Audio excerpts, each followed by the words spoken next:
창세기 37장 25절에서 36절 말씀. 그들이 앉아 음식을 먹다가 눈을 들어본즉 한 무리의 이스마엘 사람들이 길르앗에서 오는데 그 낙타들의 향품과 유황과 모략을 싣고 애굽으로 내려가는지라. 유다가 자기 형제에게 이르되 우리가 우리 동생을 죽이고 그의 피를 덮어둔들 무엇이 유익할까? 자, 그를 이스마엘 사람들에게 팔고 그에게 우리 손을 대지 말자. 그는 우리의 동생이요 우리의 혈육이니라 하매 그의 형제들이 청종하였더라. 그때 미디안 사람 상인들이 지나가고 있는지라.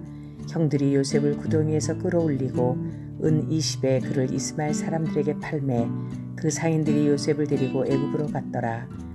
르우벤이 돌아와 구덩이에 이르러 본즉 거기 요셉이 없는지라 옷을 찢고 아우들에게로 되돌아와서 이르되 아이가 없도다. 나는 어디로 갈까?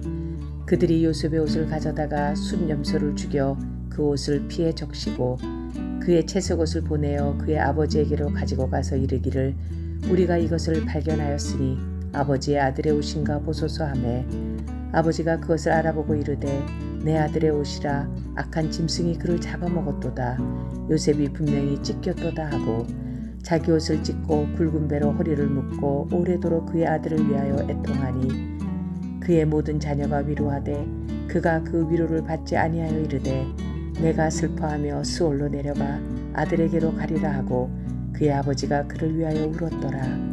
그 미디안 사람들은 그를 애굽에서 바로의 신하 친위대장 보디발에게 팔았더라. 아멘.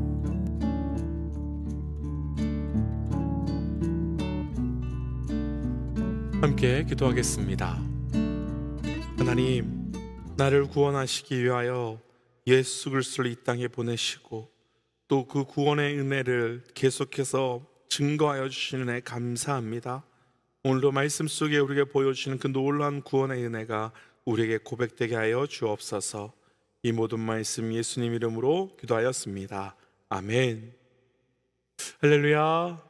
우리 삶의 모든 시간 또 모든 장소 모든 상황을 통해서 우리를 향한 하나님의 구원의 역사를 계속해서 펼쳐가고 계시는 우리 하나님의 이름을 높이 찬양합니다. 오늘 우리가 함께 나눌 말씀의 제목은 하나님의 구속의 섭리, 하나님의 구속의 섭리라고 하는 말씀의 제목입니다. 하나님의 섭리라고 하는 원래의 뜻은 하나님의 다스림 또 하나님의 통치하심을 뜻하는 단어입니다. 그런데 사실 우리가 삶을 살다 보면 정말 하나님께서 이런 상황 속에서도 그리고 이런 환경 속에서도 다스리고 계신 건가? 라고 하는 의심이 들 때가 있습니다. 도저히 그런 시간, 도저히 그런 상황, 그런 일 속에서는 하나님의 일하심이 경험되지 않을 것 같고 경험되지 않기 때문에 그런 의심이 들지요. 그런데 우리가 먼저 분명하게 여기서 해야 될 것이 한 가지 있는데 바로 그 하나님의 섭리의 방향과 목적입니다. 하나님의 다스림과 통치하심의 방향과 목적이 있습니다. 우리가 계속해서 묵상하고 있는 창세기 37장은 구속의 은혜가 어떻게 증거되고 있는가를 보여주는 말씀입니다. 그리고 그 안에 하나님의 통치하심과 하나님의 다스림 그리고 하나님의 섭리에 대한 말씀이 들어가 있습니다. 그러니까 우리가 분명히 기억하고 붙들어야 하는 것은 하나님의 섭리의 방향과 목적은 철저히 우리의 구원과 구속에 있다는 것입니다. 그리고 하나님께서 다스림의 이유와 목적 그리고 하나님께서 통치하시고 이루어 가시는 이유와 목적도 우리의 구속과 구원에 있다는 것입니다. 그러니까 우리의 삶에서 때로는 하나님의 섭리가 우리의 기대와 우리의 소망과 다를 수 있지만 우리의 구속과 우리의 구원을 위해서는 그 다를 수도 있고 그래서 하나님의 섭리가 이해되지 않고 우리에게 힘든 일이 될 수도 있는 것입니다. 오늘 말씀을 통해서 하나님의 구원의 섭리가 어떻게 우리 삶에 펼쳐가는지 함께 묵상하고 우리의 기대 또 우리의 생각 그것과 완전히 다른 하나님의 놀라운 구원의 섭리가 우리에게 어떻게 이루어져 가는지 경험하고 그것이 감사와 찬양의 이유가 되시기를 주의 이름으로 축복합니다. 먼저 하나님의 구원의 섭리, 구속의 섭리, 먼저 우리 본문 중에요 27절 함께 좀 읽어보겠습니다. 27절입니다. 함께 읽지요.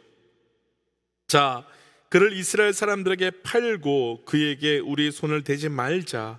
그는 우리의 동생이요 우리의 혈육이니라 하매 그의 형제들이 청종하였더라. 아멘. 아버지의 심부름으로 형들과 양떼가 잘 있는지를 살피기 위해서 온 요셉이 내려오자 형들은 요셉을 잡아서 채색옷을 벗기고 구덩이에 던져 넣었습니다. 그랬더니 마침 이스마엘 상인이 지나가는 것을 보고 형제들은 요셉을 그들에게 팔아버리기로 결정합니다. 말도 안 되는 악한 짓입니다. 형제를 구덩이에 집어넣는 것도 말이 안 되는 일인데 형제를 팔아버리다니요. 해도 어떻게 이런 악행을 저지를 수 있는 겁니까? 그리고 하나님께서는 어떻게 하나님의 꿈꾸는 자가 이런 수치와 이런 모욕과 이런 고난을 당함에도 불구하고 그리고 죄인들에게 이렇게 당하고 있는데 어떻게 하나님은 가만히 계실 수 있는 겁니까? 하지만 하나님께서 가만히 계시는 이유가 있습니다. 아니, 하나님께서 우리가 보기에 가만히 계시는 이유가 있습니다. 하나님께서 악인들의 손에 의해 악한 일을 당하고 있는 요셉을 그냥 두시는 이유가 있습니다. 먼저 오늘 말씀을 나눌 첫 번째, 하나님께서는 하나님의 구속의 섭리를 완성하고 이루시기 위하여 악을 통해서도 이루시기 때문입니다. 사실 이 부분은요 정말 조심스럽게 나눌 수밖에 없는 말씀입니다.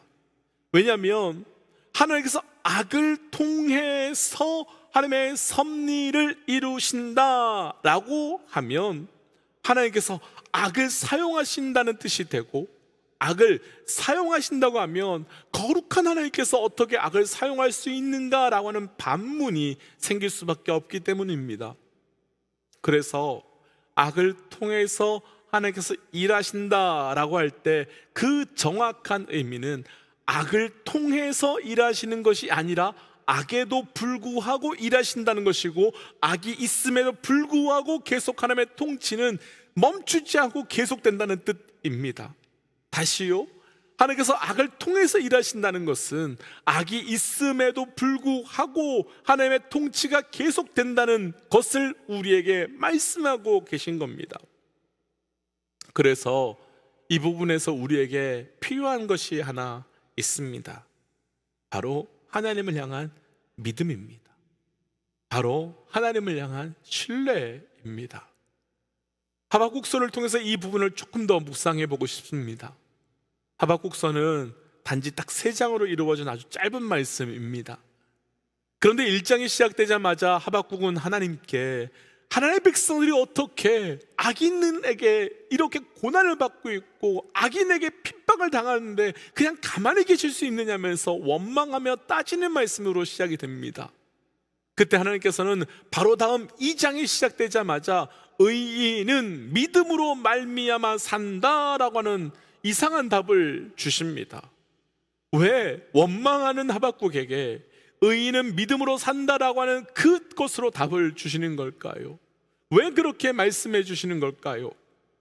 하박국은 악인들 인해, 그리고 그들의 악함으로 인해 하나님의 백성들에게 주신 약속이 멈추고 깨어진 것이라고 생각했기 때문입니다. 그리고 더 이상 하나님의 약속은 악인들로 인해서 성취될 수 없게 되었기 때문이라고 생각했으니까 하나님의 백성들이 이렇게 악인들을 통해서 고난과 핍박을 받고 있는데 어떻게 가만히 계실 수 있느냐고 원망하고 따졌던 겁니다. 그런데 그때 하나님은 분명하게 말씀하십니다. 의인은 믿음으로 말미암아 살리라. 의인은 믿음으로 말미암아 살리라. 그럼 그 믿음은 무슨 믿음이겠습니까? 악이 있음에도 불구하고 하나님께서 약속하신 것은 일하고 성취된다라고 하는 믿음입니다. 악이 막음에도 불구하고 하나님께서는 하나님의 백성을 향한 하나님의 약속이 절대로 끊어지지 않는다고 하는 믿음입니다. 사실 우리의 삶에서도 이런 때가 있지요. 어떤 사람들로 인해서 억울한 일을 당하고 어떤 사람들로 인해서 생각하지도 못한 어려움을 당하면 우리도 하나님께 원망하는 기도, 한탄하는 기도가 나옵니다. 하나님 왜 가만히 계시는 거예요? 하나님 왜 보고만 계신 거예요? 어떻게 날 사랑하신다고 말하면서 내가 이렇게 고난 가운데인데 그냥 보고만 계시고, 그냥 내가 악인에게 이런 일들을 당하고 있는데 어떻게 그냥 계신 거예요? 살아계신 거 맞아요? 라고 외칠 때가 있습니다. 그런데 그때 우리에게 진짜 필요한 것이 하나 있습니다. 그럼에도 불구하고, 또 그런 악이 있음에도 불구하고 우리를 향한 하나님의 섭리는 절대로 멈추거나 중단되거나 변경되지 않는다고 하는 믿음입니다. 악인에 의해서 의인을 향한 하나님의 계획은 절대로 멈추거나 변경되지 않는다는 믿음입니다. 그래서 우리에게 필요한 것이, 그렇게 무너진 하박국을 향해서 하나님께서 주신 말씀, 의인은 믿음으로 말미암아 살리라 한 그 믿음이 필요한 것입니다. 사랑하는 믿음의 동역자 여러분, 기억하십시오. 하나님의 구원의 섭리는 악인 혹은 악에도 불구하고 반드시 성취됩니다. 그 믿음 가지고 오늘도 조금도 흔들림 없이 그 삶의 자리에서 살아나가는 하나님의 백성 되시기를 주의 이름으로 도전합니다. 오늘 말씀에서 나눌 두 번째 하나님의 구속의 섭리, 우리 조금 더 내려가서요 29절과 30절 말씀 함께 읽어보지요. 29절과 30절입니다. 르우벤이 돌아와 구덩이에 이르러 본즉 거기 요셉이 없는지라 옷을 찢고 아우들에게 되돌아와서 이르되 아이가 없도다. 나는 어디로 갈까? 아멘. 요셉을 형제들이 잡아서 구덩이에 넣어두었지요. 어제 말씀 21절 말씀을 보면 형제들이 요셉을 죽이려고 하자 르우벤이 피를 흘리지 말자라며 반대하는 일이 있었습니다. 그리고 대신에 르우벤 때문에 구덩이에 던져 넣는 일이 있었지요.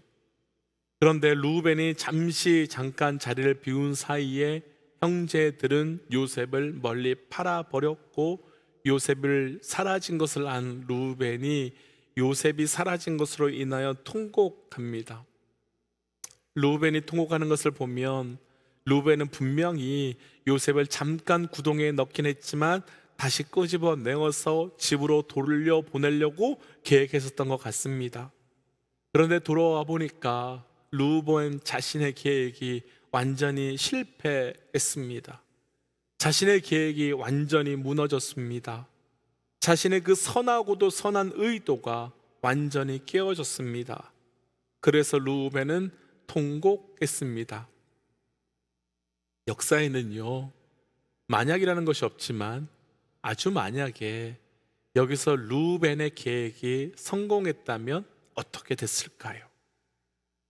잠깐 르우벤 그 계획대로 요셉을 다시 건져서 형제들 몰래 다시 건져서 안전하게 집으로 돌려보냈다면 어떻게 되었을까요?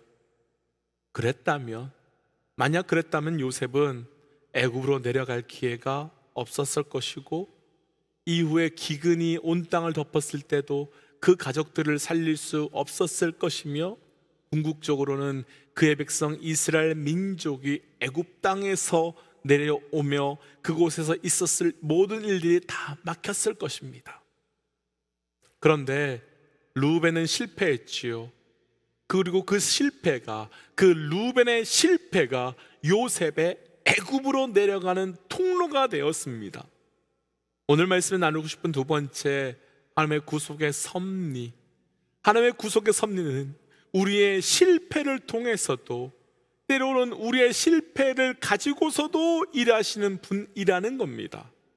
축복하기는 우리 삶에요, 먼저는 그 실패가 없기를 축복합니다. 그러나 실패가 있다면 그 실패로 인해 아픔의 시간을 보내고 계신 분들 계신다면 그 실패를 통해서 일하시는 하나님의 섭리를 믿고, 그 실패가 하나님의 도구가 됨을 믿고 나아갈 수 있는 영적 은혜가 우리 모두 있기를 주의 이름으로 도전합니다.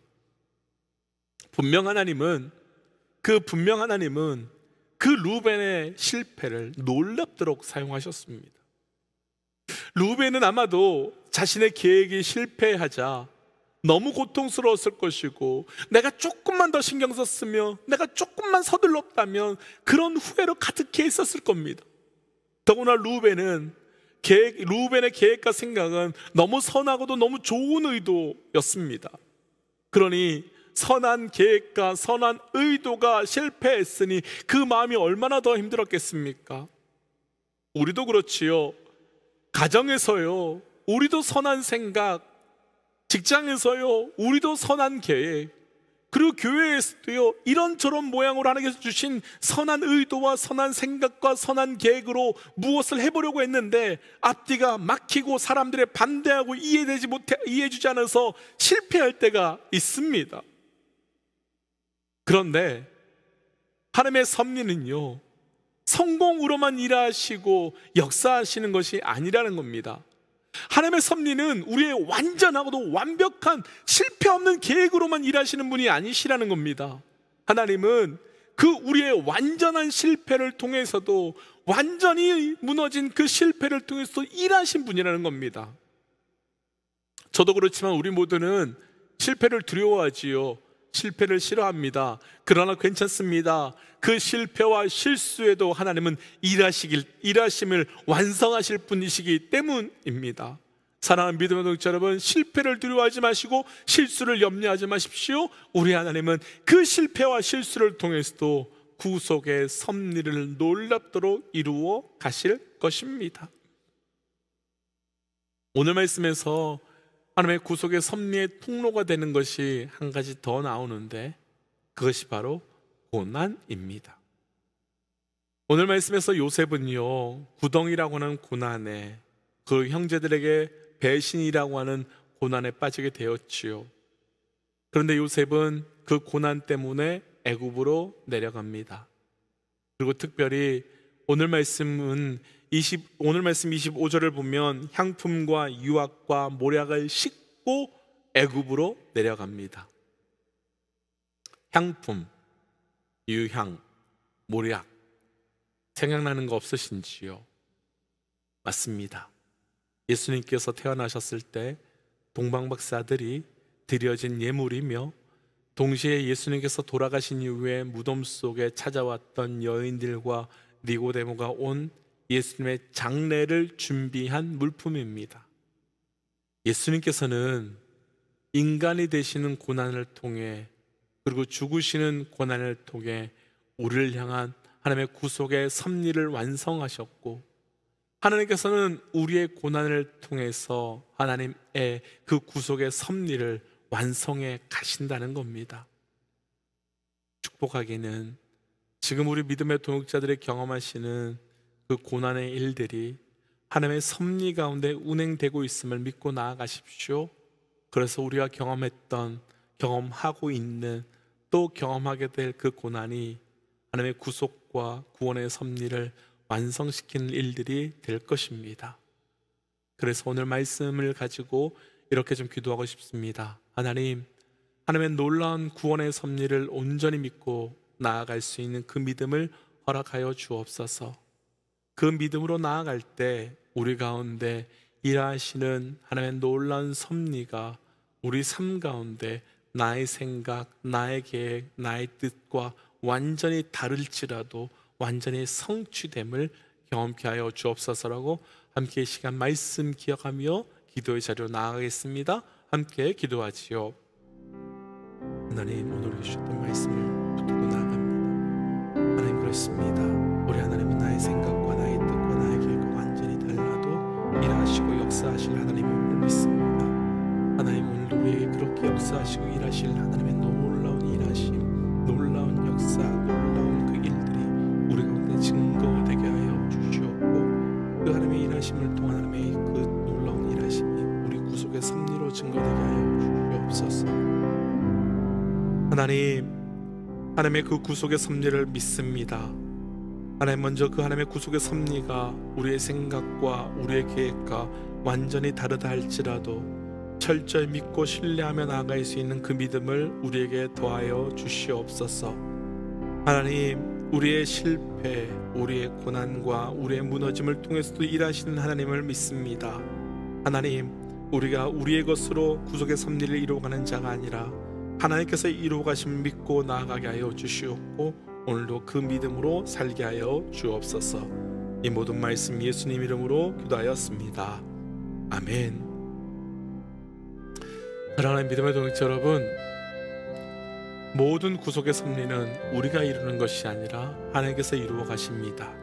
그러니까 우리의 실패도, 우리의 무너짐도, 우리의 고난도 능히 이기셔서 이루어 가실 겁니다. 오늘도 우리의 삶의 모든 자리가 하나님의 구속이 성취되는 하루 되시기를 주의 이름으로 도전합니다. 우리 함께 시간 선포하고 또 삶의 자리로 기도의 자리로 들어갈까요? 함께 선포하겠습니다. 하나님은 살아계십니다. 아멘. 승리하십시오. 또 기도의 자리로 들어가지요.